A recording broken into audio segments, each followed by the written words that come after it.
Welcome everybody to tonight's seventh episode of the Lacey Homeless Work Group Speaker Series, a webinar format to talk about information related to homelessness to help inform the Lacey Community Work Group on homelessness as they work on developing a homeless response plan for the city of Lacey.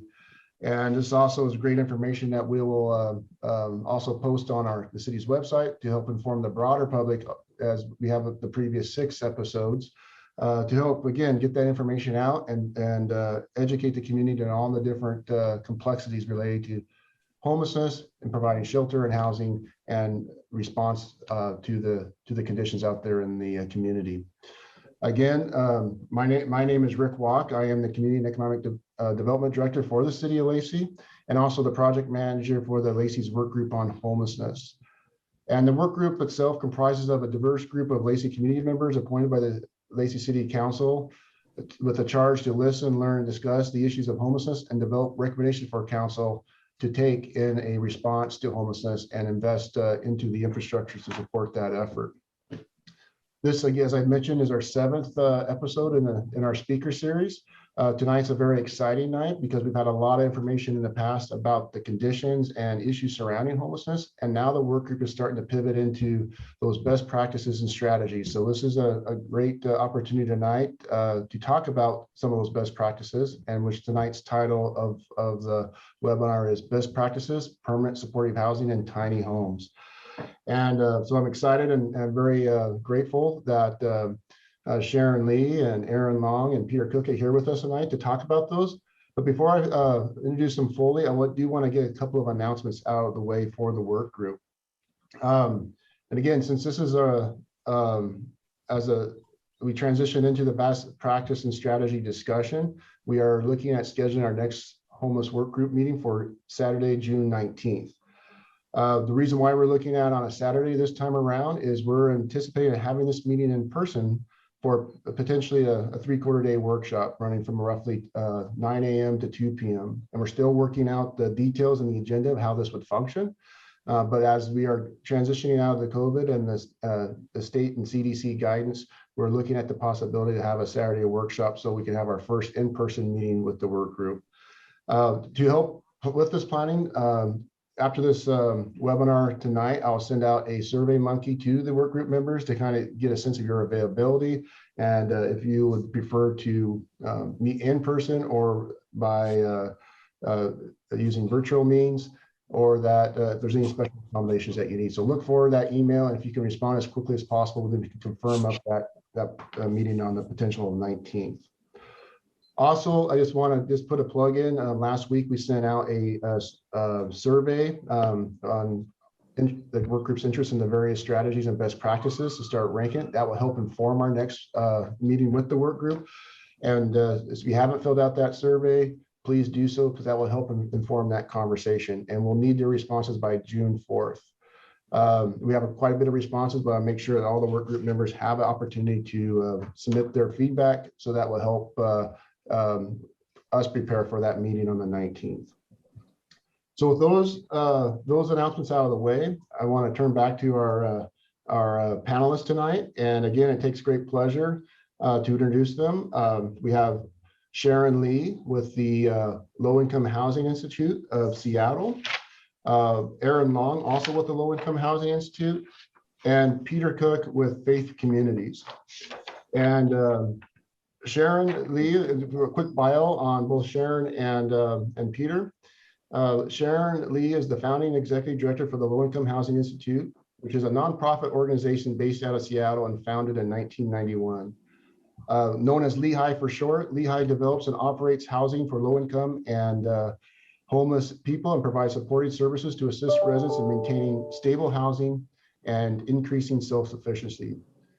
Sharon oversees a staff of 250 individuals, and the LIHI staff has developed over 4,500 units of rental and home ownership housing for owners, over 2,400 units for families, and owns over 2,400 units of families and singles and those with special needs.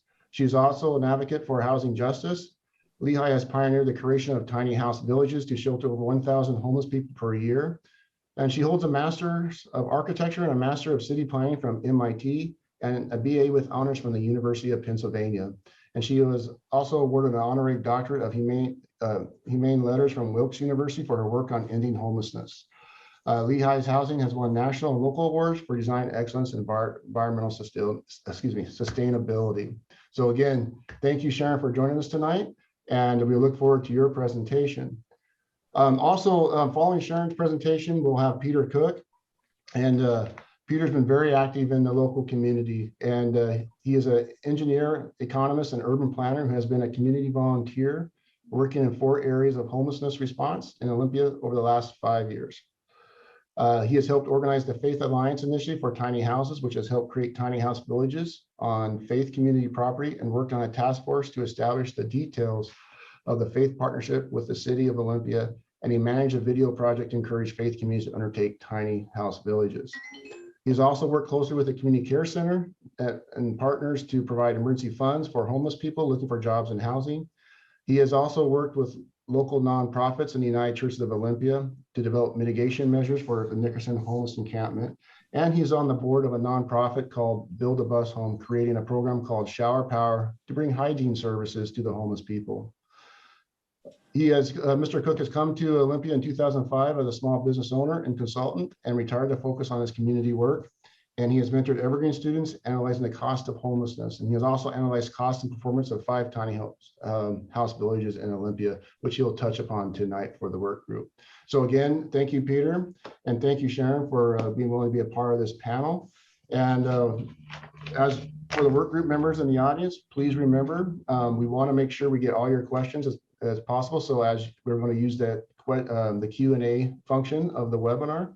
So as you listen to the presentations and if a question comes to mind, please submit that through the Q&A so that we can make sure we get your questions, and then we'll answer them at the conclusion of the presentations in the question and answer period. So with that, I want to turn it over to Sharon and Peter, and I'll let them talk about the programs and the experience they've seen in providing housing and shelter and services to the homeless community. Thank you. Thank you. Thank you very much, Rick, and welcome everybody. And we are not new to the community. We own and operate housing in Olympia, Lacey, and then other parts of South Puget Sound, Puyallup, Milton. And we're also operating 3 tiny house villages in Tacoma, and supporting 2 tiny house villages in the Olympia area. So Aaron has helped me put together a very quick PowerPoint presentation that we'll whip through, and I'm happy to answer questions whenever Rick has it on the agenda. We wanted to talk about affordable housing. And as a nonprofit, we have 3 products or business lines that address housing and homelessness. And the first is we own and manage 2,400 units of affordable housing. And then the middle picture is we also operate 2 urban rest stops, which are hygiene centers for homeless people. So people living in shelters or living in their cars or on the street can make sure that they get clean clothes, a shower, restroom use, especially if they want to maintain their employment or seek housing or maintain their health. And then the third line of business, which we began about 5 years ago, it sort of ramped up a little slow, but it's now in full force, is tiny house villages. As I mentioned, we have 13 tiny house villages now, and we are adding 6 more, a new one in Bellingham, and a new one in unincorporated King County, and then 3 more in the Seattle area. So next slide. Anyway, I want to talk about the concept of housing first. And I think this is pretty important concept in terms of how to address unsheltered homeless individuals or even sheltered homeless individuals. And it's very important that people have access to permanent housing without significant barriers to entry, such as requiring sobriety or requiring treatment are requiring service participation because you would otherwise exclude people who probably need the services the most. So the idea is that supportive services are offered to increase people's housing stability and prevent a return to homelessness. And so we are not setting up like, all these requirements before you can get housing. And so it's very important that permanent supportive housing be operated on a housing first principle. So we're going to show you some examples. This is the groundbreaking national demonstration that we worked on with DESC, and it's 1811 Eastlake in Seattle, and it has the full support of the Downtown Seattle Association. We basically worked to take 75 individuals who were considered chronic alcoholics and house them instead of individuals sleeping in people's doorways and hanging out in alleys. They now have a home. And so there's 50 units above for that are studio units. And then on the first floor, there's 25 cubicles, almost like office partitions. That's more like a transitional environment. And therefore, everyone has a bathroom. There's no need for public urination. Everyone has a safe place. And often what we're seeing is people recover and they reduce their reliance on alcohol and drugs. And that this is a humane and dignified way of addressing chronic homeless alcoholics. All right, next slide. And then in Olympia, we have the Fleetwood apartments, which many of you know is next to the Greyhound bus station. And we took this telephone company switching station and converted it into 43 studio units. And it has a certain section is for homeless women. And then the rest of the building is homeless veterans and singles and couples. And we have staff and case management support. And, of course, support from the Housing Authority. Gossip Place is in Seattle. And this was going to be before we purchased the site, it was going to be a sort of a boutique hotel for university professors and students and parents and alumni to come and visit. But because of the recession, we were able to buy it because the developer couldn't get financing. And it provides permanent supportive housing for homeless veterans, homeless young adults. The young adults are 18 to 25, and then as well as couples and individuals living with mental illness. So we have staff on site, live-in staff, a manager, and then we have a behavioral health provider that we contract with.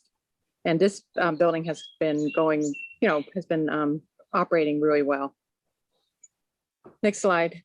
This one is a different population, but I think is very relevant to the needs, which are, aging baby boomers. So basically it's housing homeless seniors, 55 and over, and a mix of low income seniors. And you can see it has gorgeous community space.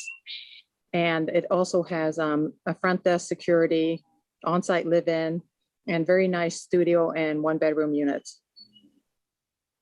Next slide. And this is our award-winning building in right by University of Washington, the Marion West. And this includes the University District Food Bank on the first floor. You can see upper right is the food bank. And then on the second floor is housing for homeless young adults. And then the top two floors are housing for low-wage workers, people making up to double minimum wage, and then a beautiful green roof where volunteers are growing vegetables and herbs. And then there's a beehive, and then there's a worm bin. So anyway, this has been a national award-winning project. It also has a cafe, a barista training cafe tied to the food bank. It's right by the U District Library. And this is permanent supportive housing for homeless families in downtown Renton by Renton High School. And it includes families with children, homeless veterans, as well as low-wage workers. This was a very successful development. And Billy Frank Junior Place, many of you have probably seen this. This is in downtown Olympia by the Transit Center. And it's 43 units and serving homeless veterans, homeless young adults. And we have a partnership with Community Youth Services, and the VA are providing some services. And then we also have disabled individuals and families. This is a gorgeous building. We would love to offer a tour to people who are interested. There's classroom space, children's play area, multi-purpose, like a community kitchen, but everybody, you know, there's studios, 1 and 2 bedroom units. And we also provide on-site supportive services. So this is all permanent housing. Next slide. And then this is, we're very excited about this and very proud of our partnership with the city of Olympia. So they purchased this site and then agreed to sell it to us so that we could develop 65 units of permanent supportive housing. And then on the first floor is a 60-bed shelter for interfaith works. And you can see on the left, on the right side is, it's under construction. It's going to be done in November. And then you can also, well, opening in December. And then you can also see on the left hand is the, you know, architect's rendering. We're very excited about this. There's also a second phase. If you look at the lower right, there is also phase 2, which will be another 60 units of affordable housing. But you can see the partnerships we have with local city governments. And then this is our Arbor Manor, which is for homeless women. It used to be women with infants or, you know, sort of a toddler or preschool, but now it's single homeless women, and it's in Lacey. And the women are referred through coordinate entry. Next slide. And this is a lower density model of what we've been working on. And this is 22 cottages for homeless seniors, veterans, and families. And we envision that educational institutions like pre-apprenticeship training programs, high school students, tribal construction programs would then be building these cottages. But because of the pandemic, we've been delayed. So 4 of the cottages have been assembled, and then we're just going to hire a contractor and complete this. This is on city-owned property in Magnuson Park in Northeast Seattle on the Old Sandpoint Naval Base. And I just want to this is, you know, you can all get a copy of this, but this shows you that we need service funding and operating funds, not just the capital, but funds for operations. And typically it may include money from the operating funds from the Housing Authority through Section 8s. HUD-VASH is specifically for homeless vets. The HUD 811 program is for seniors. And then there's local city and county funds. And probably the most important one is the State Department of Commerce is launching a new program called OMS, standing Operating Maintenance and Services. So this is like really hard to get the adequate service and operating funds. So next slide, and then the next slide shows the capital funds that are typical. Low-income housing tax credits, the State Housing Trust Fund, which is the most important statewide resource for Olympia, Lacey, and just about all of our buildings have had a housing trust fund investment. County and city funds, levies, grants, private bank financing, but it's hard to get private bank financing for long-term debt if it's homeless housing for obvious reasons. But we still need private financing for construction. And then tax-exempt bonds. And then there's a local option, House Bill 1590, which the city of Olympia exercised the, pretty much, well, actually King counties, other local jurisdictions have looked at, tax increases, local option tax increases. So, and then quickly, tiny house villages. This is our latest one that we recently opened, and this is on the Puyallup tribal land in Tacoma. And you can see everybody has a tiny house, 8 feet by 12. insulated and heated with a locking door. And then you can also see the bathrooms, which are individual private stalls. So nobody's showering in front of other people, right?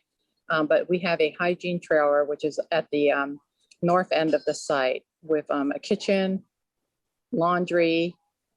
We have running water. We have plumbed facilities and community gathering space. And most importantly, case management offices, so that case managers are working very closely with people to transition from a tiny house into long-term housing. Next slide.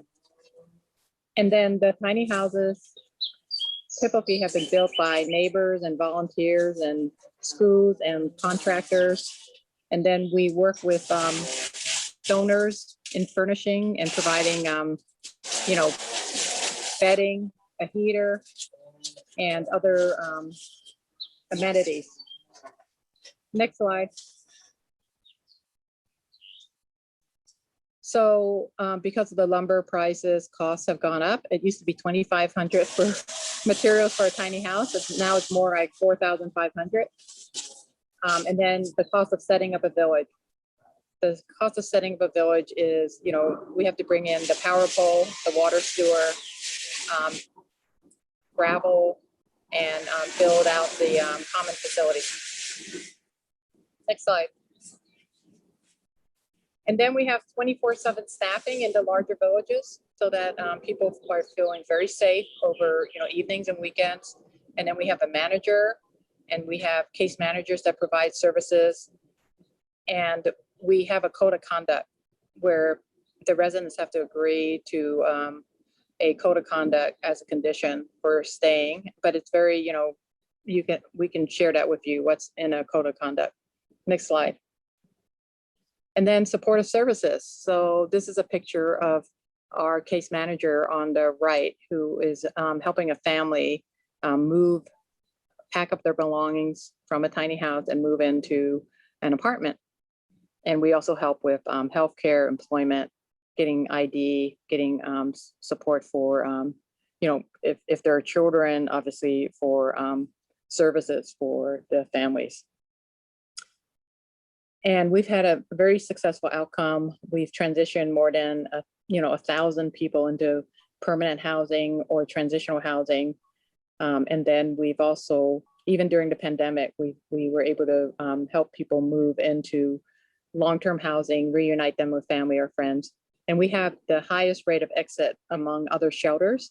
The other shelters might include a mat on the floor or a dormitory environment, or where you might be living in a big room. But because of the tiny houses, it's also been great during the pandemic, before the pandemic and during the pandemic, because people are, they open the door, they get fresh air. They're not really, having to live with other people because they have their own tiny house. And we have significant, volunteers, people who maybe they donate the money or they help build a tiny house. And then you can see our kitchen facility has, refrigerators, cooktops, freezers. And then each village has a community advisory committee where we have community, business leader, and faith leaders that serve and monitor the well-being of the village.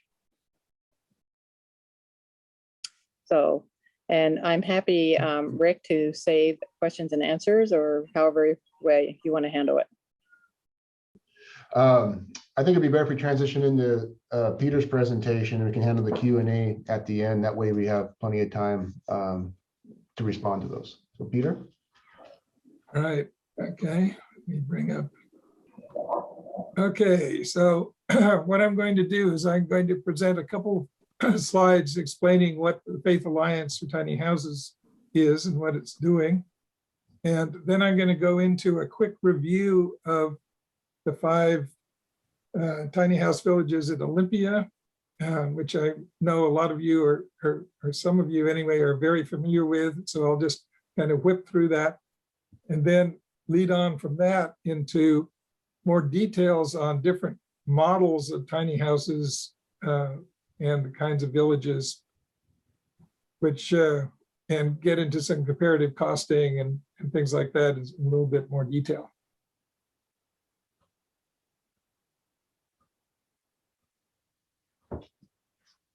Okay, so brief history of Faith Alliance. Now, basically 12 faith communities from the Olympia area with a wide range of beliefs. We have all kinds of faiths involved in this. We helped start the Faith Pilot Partnership with the city of Olympia back in 2018.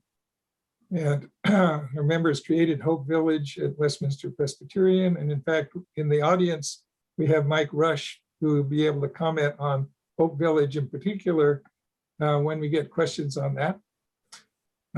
We supported the establishment of Camp Mercy at Union Gospel Mission, a New Hope community at First Christian, where we really put in a lot of construction teams and fundraising to help them out. We have representatives on Plum Street Village Community Advisory Council, and we created 3 videos to promote tiny house villages, faith community property in Thurston County, which we're now passing around in Lacey. And there's a link here, but you'll also have one available. Let's see. So faith, we consider faith a resource for faith communities in the greater Olympia area. And we also work with the city governments, of course, to develop partnerships. We're currently working to identify sites for tiny houses on faith community land in Olympia. We have a couple communities actively planning projects and four others building houses. There are many different parts of our memberships and others who contribute by building houses, as well as providing land. And we have been contacting 10 to 15 faith communities in Lacey to work with them on getting the conversation restarted on tiny houses in Lacey. Okay, now here's the quick flip through of 5 tiny house villages. These are Hope Village, Camp Mercy, which is at Union Gospel Mission. These are faith community. New Hope, another faith community, one at First Christian Church. Plum Street Village, which is a LIHI managed operation, Sharon will tell you more about. And Quixote Village, which is kind of a legacy tiny house village, first one in this area, which is actually run not so much through government or city funding, but by a nonprofit. And I'll tell you more about that in a second. So, okay, so Hope Village is 8 to 9 residents. These are relatively small, but you can see this is really nice looking little tiny house villages, which are, in this case, behind Westminster Presbyterian. And they've recently had all of the residents of the village pass through and go out to permanent housing. And Mike can tell you a little more about that later. Okay, here's Camp Mercy. It's relatively small, just 5 houses 5 to 6 people. And 30% have moved out to permanent housing in 7 months. So you can see a pattern here. In a New Hope community under First Christian Church, we had to kind of squeeze the houses, redesign them to fit under this garage area of the church. And there are 10 people living there now. 28% have moved on to permanent housing in just a few months. Plum Street Village, which Sharon will tell you more about later, has 32 to 36 community building, and 110% have moved out permanent housing in 2 years. Congratulations, Sharon. And here's Quixote Village, which is in the Mottman Industrial Park in Olympia, and it's got 30 houses, community building, and this is called permanent supportive housing. And it has a main community facility here with showers and kitchen and offices, and things like that, similar to other things that Sharon is showing. And this is a more longer term housing. 50% have moved out into permanent housing, but you can stay there as long as you want until you're ready to move. And then just a few brief observations on this, and we can answer more questions, of course, later on. But this shows there's a range of tiny house village types, from temporary and some permanent, like Quixote Village, permanent supportive. And typically 40 to 50% of residents in this temporary housing move to permanent housing per year. So you can see it's, as Sharon was saying, with case management in particular, this is a good way to get people off the streets and into permanent housing. We just calculated that in Olympia, we have moved in 4 temporary tiny house villages, 100 people off the street or out of the woods in the last 2 years. So this is pretty effective. Okay, I'm going to shift to the discussion of the models I was talking about, which is a more elaborate, detailed version of what we think projects in this area would be like. Just a second.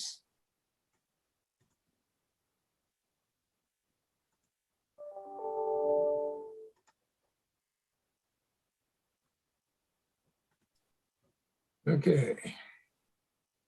Oh, I should really do this in. Sorry, I've been doing this in slide view mode as opposed to the whole slideshow thing. No, I can't quite reset it here. I'm just going to continue if this is okay. Okay, so basically 4 models that we are captured here in this particular description. The first model is the faith community-based village with city support, similar to Hope Village. The second one is nonprofit sponsored managed, that's Plum Street Village's model. Model 3 is faith land with nonprofit sponsorship management. And there's a model in Tacoma called Village at 6th and Orchard that we want to discuss. And then there's the Quixote Communities model, which is this nonprofit-led housing. And they have just recently, I'll mention where they are recently. So there's different reasons we made these models. The size of the village is one, role of the faith community, level of comfort and permanence, involvement in federal state funding, which is a little different between the models. And in the permanent supportive housing, there's actually a rent payment, whereas the other ones do not have rent charged for the transitional. So model 1, the faith-based housing. So it's a relatively smaller, but the management is done by the faith community with city support. And in this case, city supports case management and utility improvement, but it's relatively inexpensive. And I'll get into comparative costs at the end of this analysis. So no round the chores required. And the faith community, I want to make a point of this, really benefits from having a tiny house village on their property. So there's a benefit that goes back. Oops, where is it? Okay, here's the layout of Hope Village. As you can see, there's community buildings down here. There's storage over here, and then individual things. In this case, the church has showers that are provided on a schedule for the people in this village. And there's a little kitchen here as part of the community building. Okay, here's some more detailed data. The structures are 8 by 12 with electricity and porches. Construction costs for a village in this small village of this type is $80,000 to $160,000. So it's not millions of dollars, as you can see. This is the lower cost end. And a bunch of this is donated by volunteers and faith communities to create tiny house villages. And then operating costs run about $50,000 to $80,000 a year plus donations, of which a chunk of that is case management.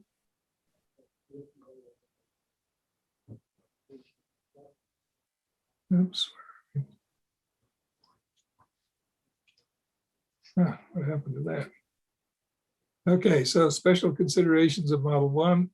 Advantages, gets leverage from faith community resources. One of the reasons it's less expensive than other options is because the faith community is providing, of course, land and volunteers, and those are resources that you can take advantage of with this model. There's very low neighborhood impact. We've had great results from that too. And a disadvantage is the smaller project size compared with others.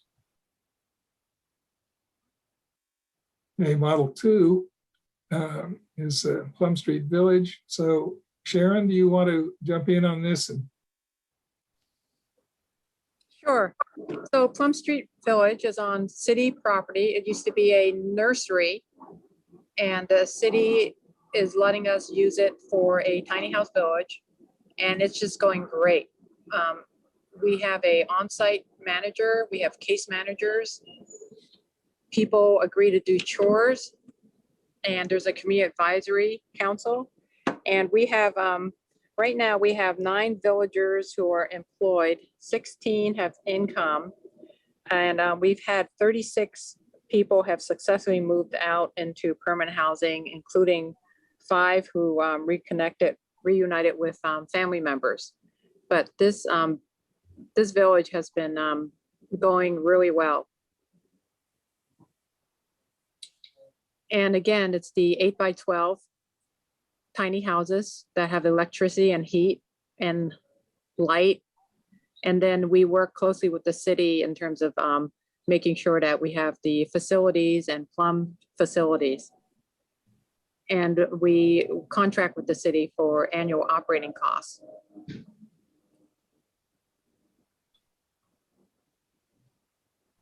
Here's some examples of volunteers under construction. We have paint parties. We have people who, if they don't want to help build a tiny house, they can help furnish.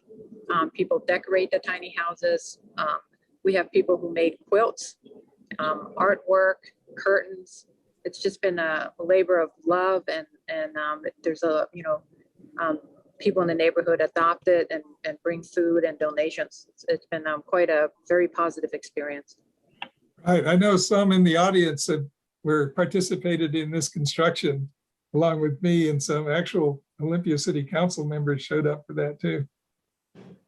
Anyway, that's a picture of workers from volunteers. Okay, so special considerations. So these are larger sizes, 25 to 50, fast startup times. You want to say some more about this, Sharon? I'm taking your points. No, it's good. We would like to have land that's not just for 1 year, but 3 years, 5 years. When we first started, the tiny houses were not, actually when we first started, the idea was to give people a tent on a platform, but that is not humane. And so then we had tiny houses that were unheated, and that obviously was, problematic in the winter time. And then also, if you don't have heat, then there's mold issues. So we've really improved the tiny house so that it's insulated, and it's like living in a small bedroom, and then you have communal facilities. And so that has been a very, very good experience. And so families, we have handicap accessible ramps. We have seniors, veterans, people with pets that normally, may not fit into a conventional shelter. And lots of people refuse to live in a congregate shelter. So the tiny house is a perfect place. Okay, let me move along here. So model 3 is very interesting. This is where it's faith-based land and nonprofit led. Want to say something about this? I really like this because I think this might be applicable in Lacey and Olympia. So in this case, it was First Christian Church in Tacoma. And you want to explain how that came about? Yes, essentially the First Christian Church in Tacoma has a really large site, and they were interested in doing some affordable housing. But in the meantime, they were willing to dedicate a certain part of their land, not the parking lot, but land that was grass covered.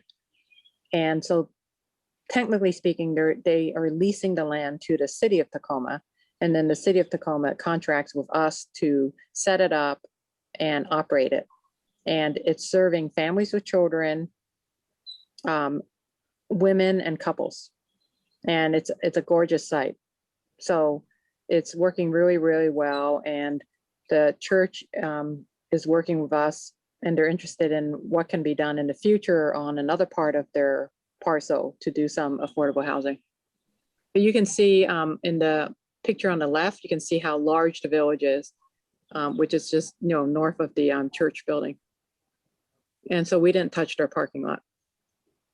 Okay, I see from the time I've got to speed up here, Rick. So I know you were about to tell me that. So I'm going to jump through this. This whole presentation will be available for everyone to look at in detail. But I want to point out a couple of things at the end here. Quixote Village, I'd mentioned a little bit, that's model 4. And this has got, you know, $2 to $3 million plus land cost as in the construction. So it's quite a bit more expensive. And I'll do a comparison per resident in a minute. But the operating costs are actually similar to those of Plum Street Village per resident.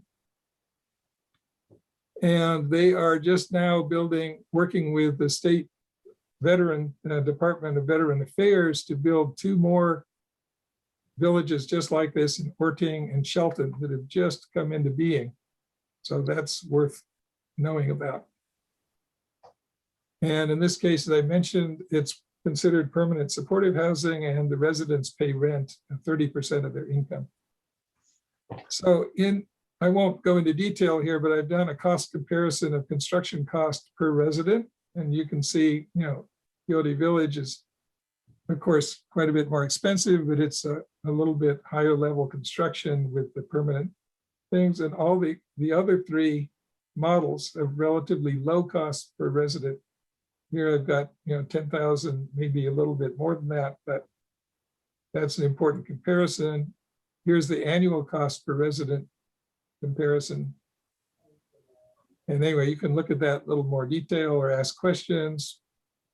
And just kind of concluding observations, most of these villages need some form of partnership with the city or county. Temporary housing requires special permission or ordinance in place, and that's an issue with Lacey got to explore.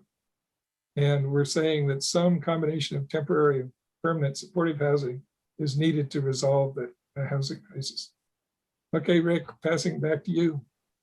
Great. Thank you, Peter, and thank you, Sharon. And Peter, if you want to maybe stop sharing your screen, and we can, if we, you know, a question, we'd have to pull up a PowerPoint and answer a question. We can always do that again.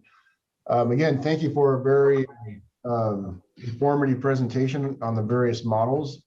And it is pretty amazing to see what has been done in the different communities and the amount of work that comes together. We do have a few questions in the Q&A, and so we can maybe jump right into them. I'll kind of maybe bounce around or let you, you know, if you both want to respond to a question, that's fantastic too. So kind of the first question, I think they came in before you got to that part of your presentation, but it was about Sharon, but it was about the financing streams to be able to create those funding models for those different types of projects. Can you maybe go into a little bit more detail what it takes for those funding streams? I mean, I know here down locally you have Olympia with the home fund that puts some money towards some of the projects. You mentioned the housing trust fund as a key piece from the state. Can you maybe talk a little bit more about how that funding stream needs to come together in a project? Does it take one or multiple sources to make it happen? So to finance affordable housing, it is actually very, very competitive because you have to compete for funds from the State Housing Trust Fund with every other nonprofit and housing authority that might also want funding from the trust fund. So the maximum you can apply for from the trust fund as a nonprofit or as a local government is $5 million per project. So 10 million for the biennium, right? And they typically allow more for a rural community or a small city than, let's say, you know, Seattle King County, right? Because Seattle King County can leverage a lot more local funds. And then you have to also compete for county funds or city funds. So for instance, we had to compete for City of Olympia funds, City of Olympia home funds. And then we had to submit a proposal to Thurston County and compete for their funds. And then if the project is larger, then it also needs low-income housing tax credits, and which is you basically have Fortune 500 organizations that are getting a tax credit off their profits by investing in low-income housing. And so you have to submit yet another application to get tax credits. Now, I'm jumping ahead of everything because you're not allowed to apply for any of these funds usually, unless you have a purchase and sale agreement or an option on the site. And you have to fill out a gigantic binder, like budget forms, due diligence. You have to have an appraisal, a market study, a environmental report. In some cases, cost estimates, like, cost estimates for construction. In some cases, you have to have a drawing, like the architectural drawings. So it takes a lot of work to even get to apply. Does that make sense? So sometimes if you're a small nonprofit or you're just getting going or you're a small church group, then you may want to hire a consultant or you can work with a nonprofit. So what we've done is we worked with a number of, we've worked with quite a number of churches that want to sponsor housing. And we also work with nonprofit organizations by serving as their development consultant. Or we can provide technical assistance. But it is not easy to do. But you can imagine, you have to like find a property, you have to figure out, work with a broker, or if you're not working with a broker, how to make a transaction possible.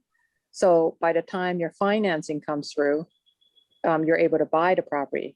But oftentimes in a hot market, you can't just like say, oh, I would like to buy your property in a year and a half, right? You may have to buy the property ahead of time. In that case, you even need more money. You need acquisition financing, acquisition bridge financing. Unless somebody like the city or county has land that they might gift it to you or sell it to you at nominal value. So that's why public land is so important.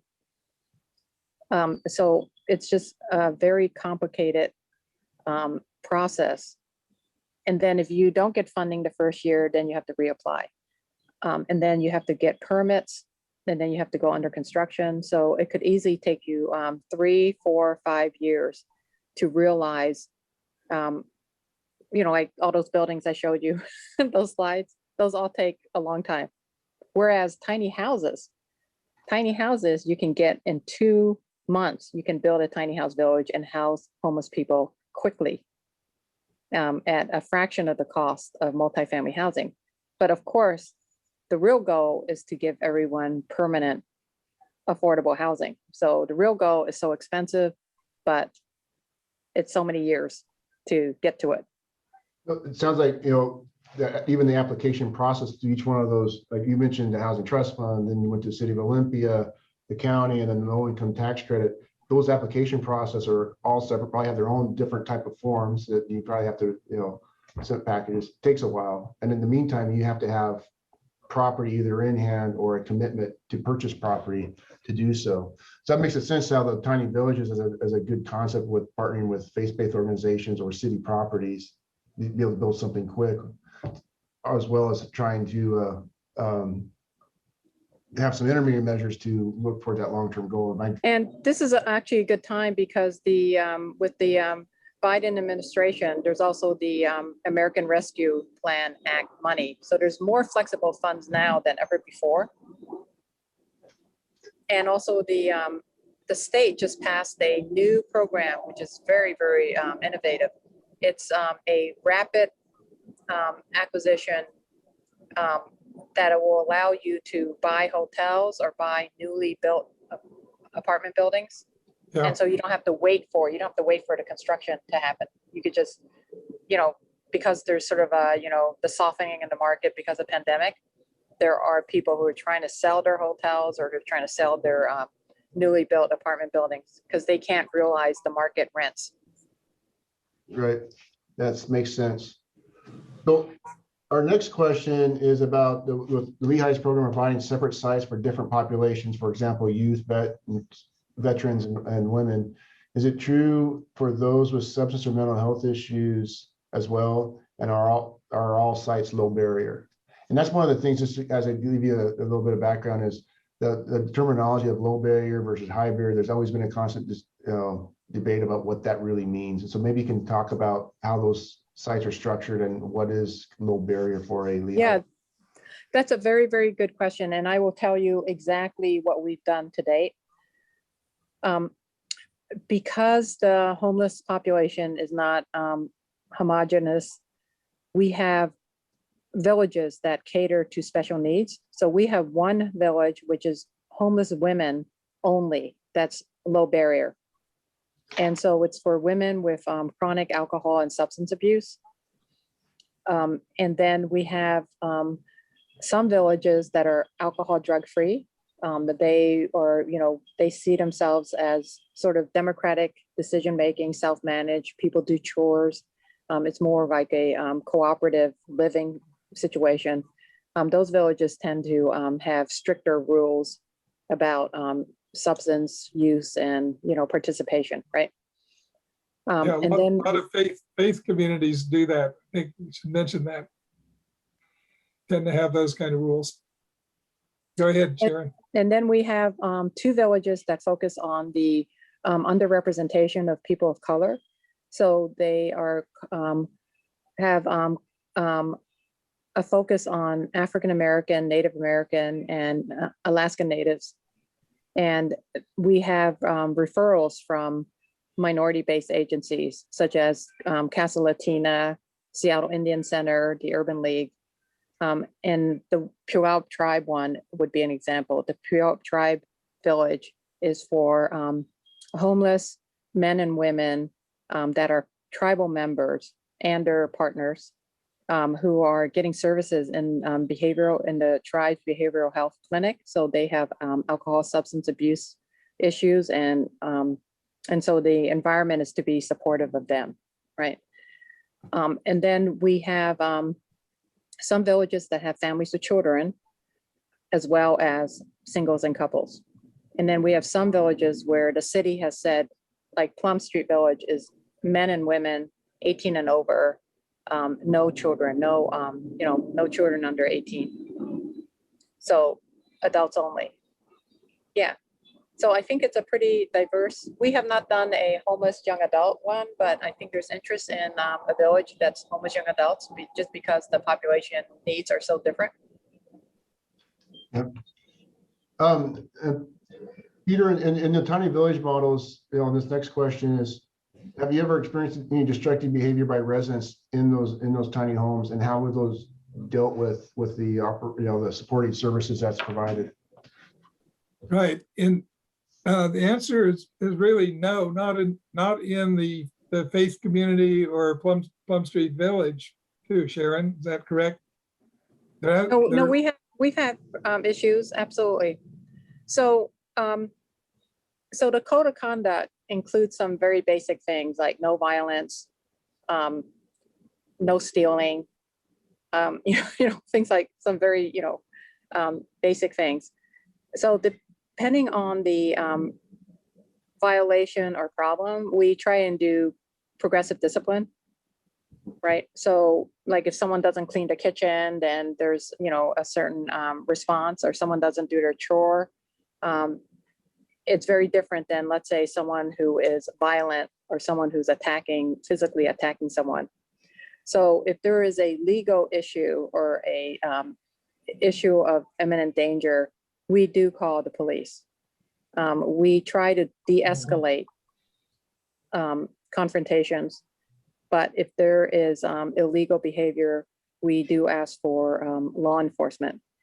And depending on what happens, right, we may ask that someone leave the village, but we typically find a place for them.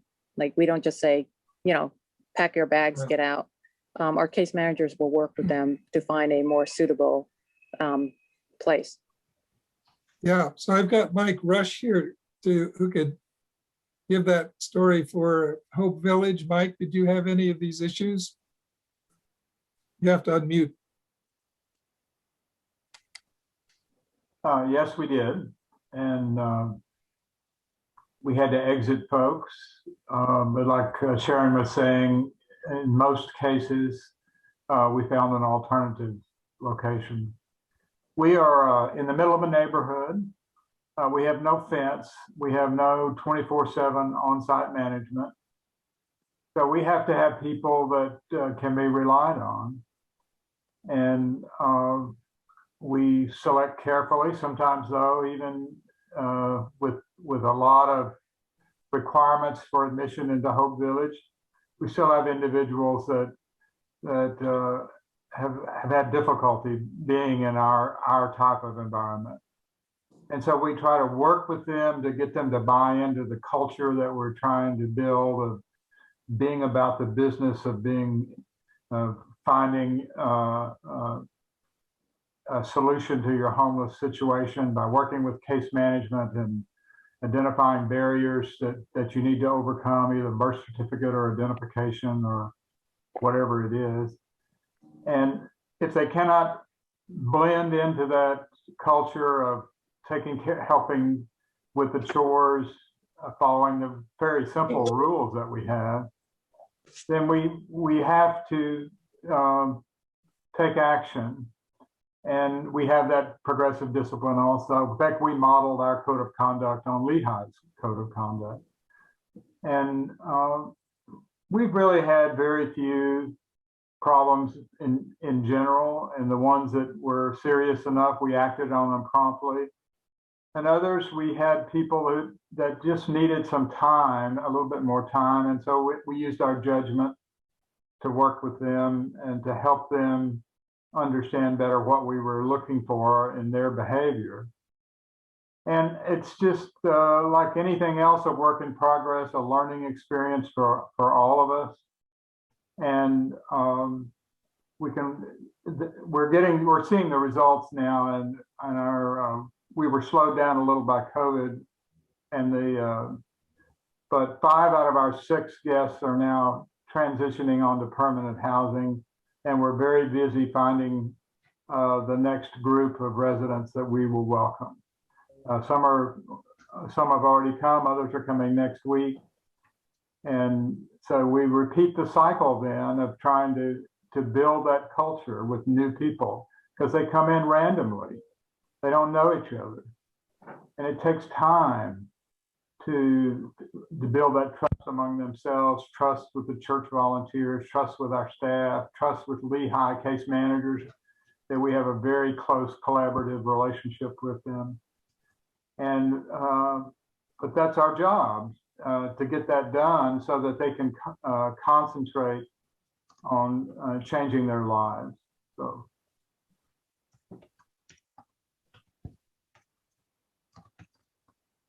Excuse me, Okay, good. I've had some technical difficulties. I ended up getting kicked out. And so when I came back in, my version of the Q&A questions is clear. So I don't see what the history of the questions are. I don't know if you still see them in your screen. So not quite sure what happened. And thank you for joining us, Mike. I really do appreciate you being able to be available and join us and be able to respond to some of these questions. Going back to, I'm trying to think, one of the questions I had was for maybe Peter. You mentioned in your presentation the efforts that you've worked in the Olympia faith-based community, and you've made some outreach into the Lacey faith-based organizations. Have you, what's been the feedback or response to some of that effort?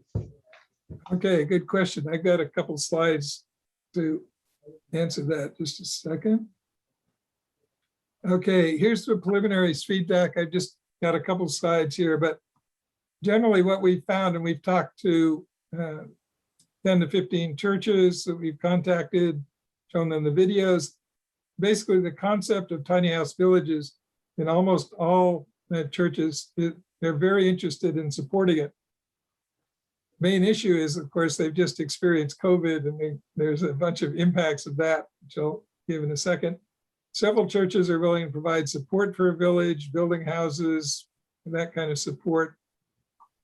But building a tiny house village is a big project, so it's got to work through a church process in order to do that.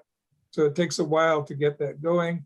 There's also uncertainty about city support. There's no specific ordinance to allow temporary structures, no specific partnership program with the city. So that really needs to be developed to encourage the faith communities to get involved. Now, in terms of COVID impacts, the churches are only now planning to get back to in-person services. So this has reduced their ability to discuss new projects, as you can imagine. And some churches have had reduced income, so that, they're a little hesitant on that basis. But a lot of them have maintained their income, and here's that big process again.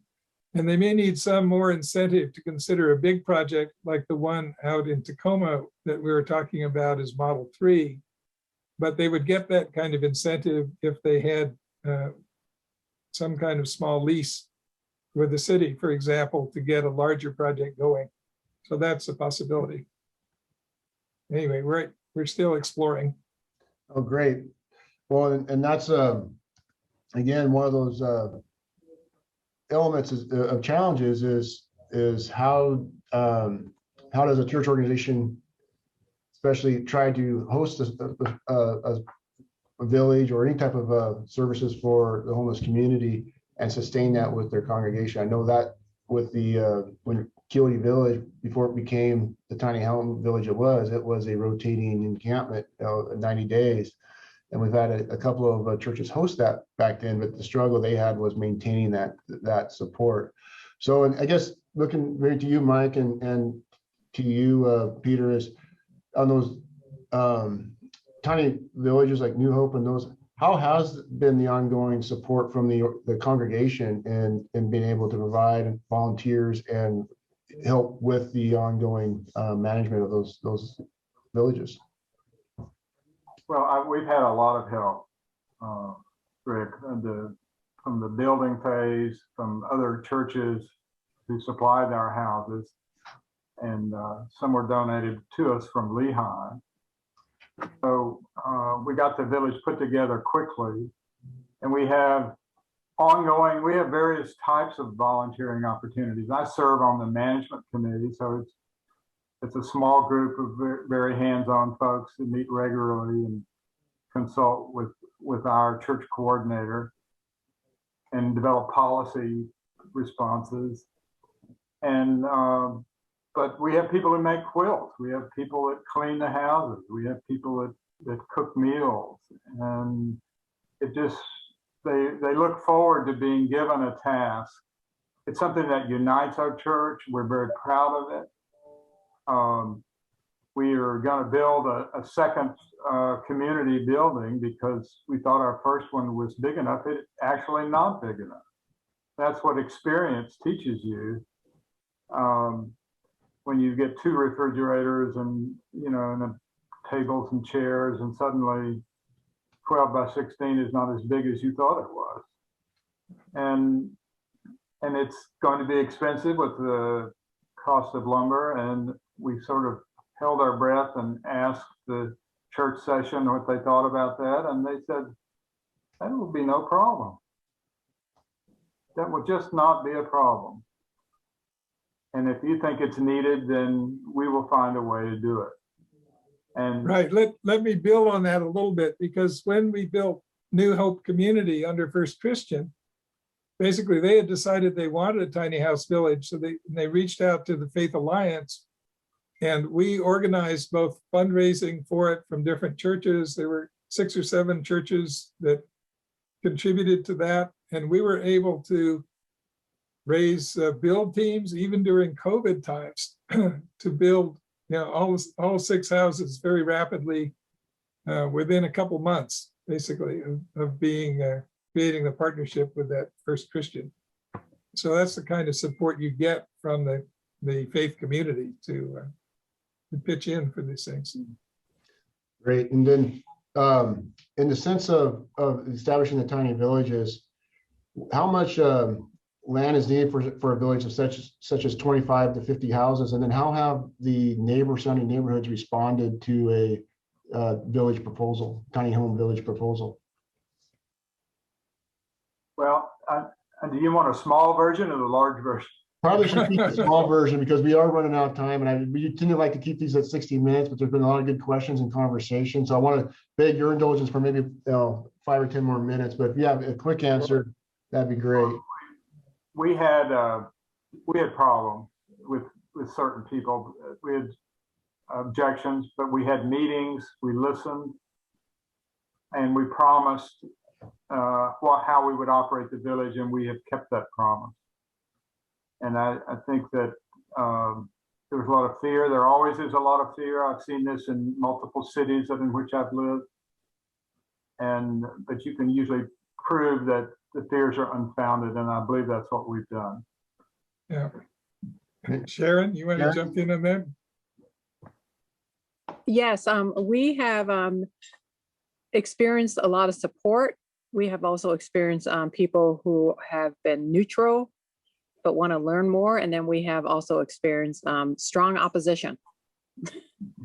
And what we try to do is provide as much information as possible. So we will print the code of conduct, pass it out.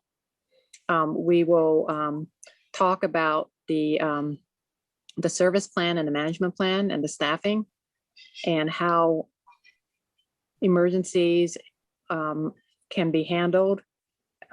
Who is the emergency contact? Is there a phone number or email that neighbors can contact? So we provide as much information as we can.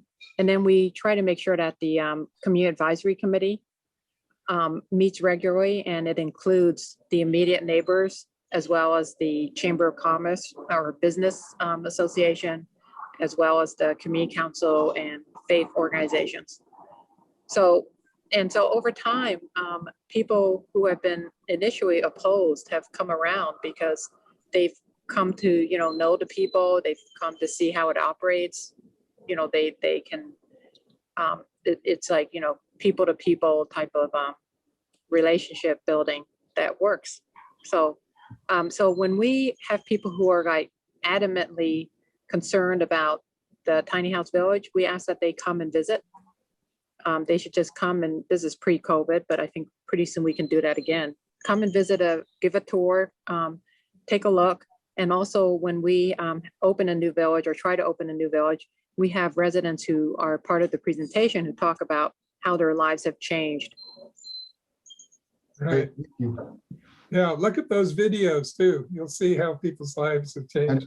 I know that the work group members has been received the videos, and we'll repost them too after this webinar, so they're fresh in their inbox, so they can have an opportunity to watch them again if they haven't, or if they have already. If they haven't, they have a chance to see them for the first time.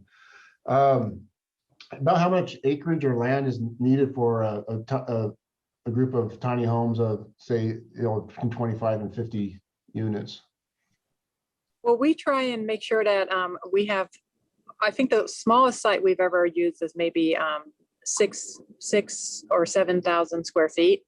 And that had 14 tiny houses. And then of course, ideally we would like, 12, 14 to 20,000 square feet or more. Yeah.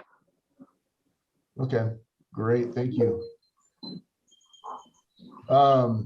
Let's see.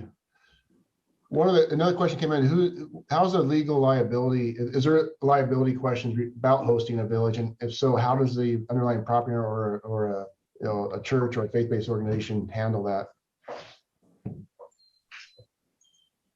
Yeah, Mike, you want to answer that?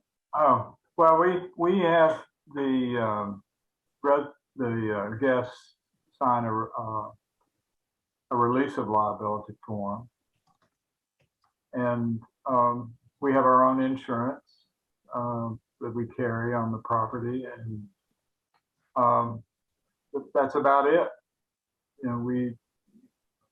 I'm not aware of anything else that we have done to manage that situation. And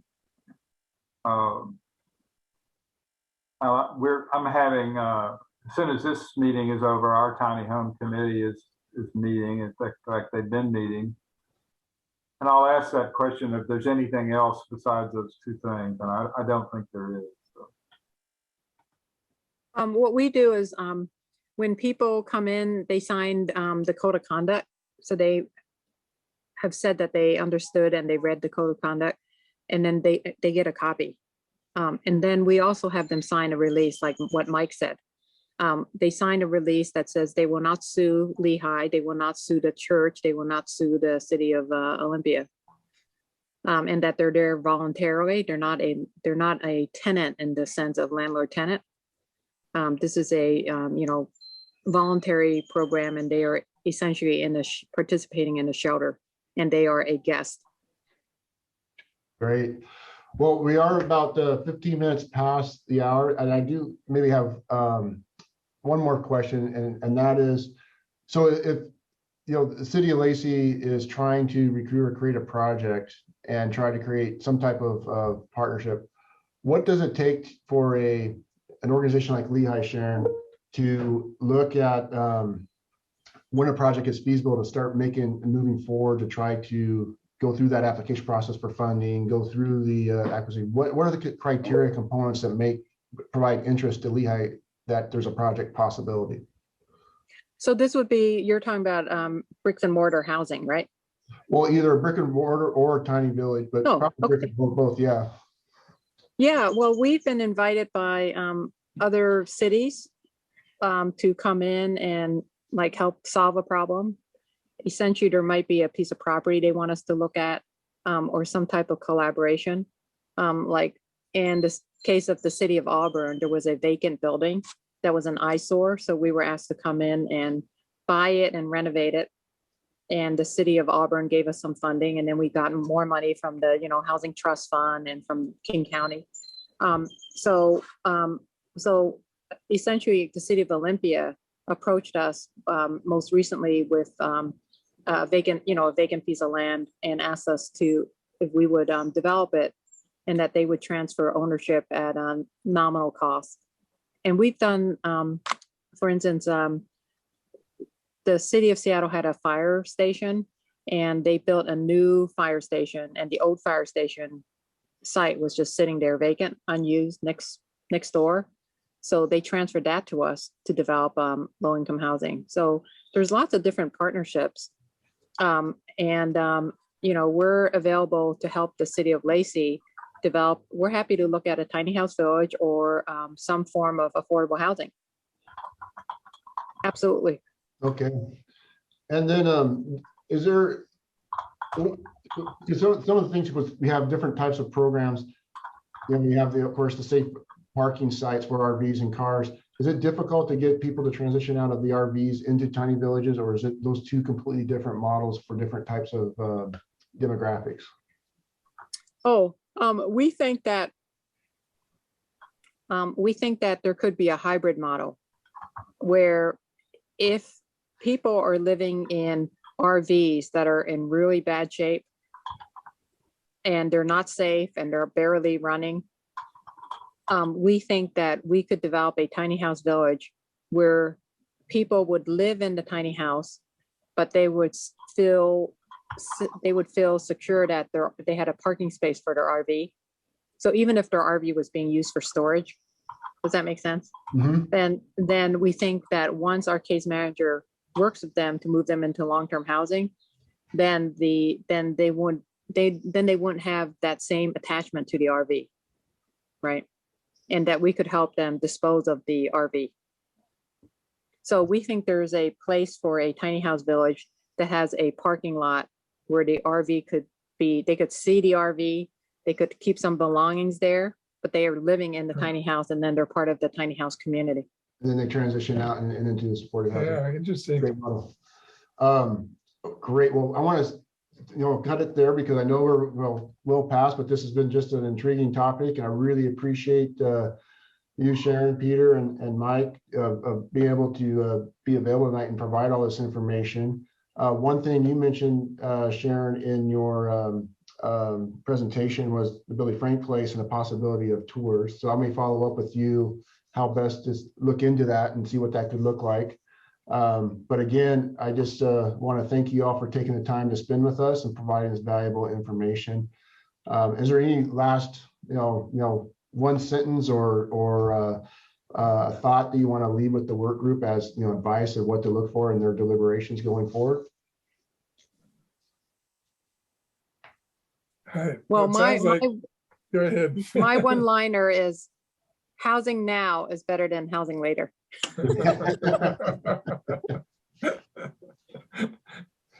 Have courage, Yeah.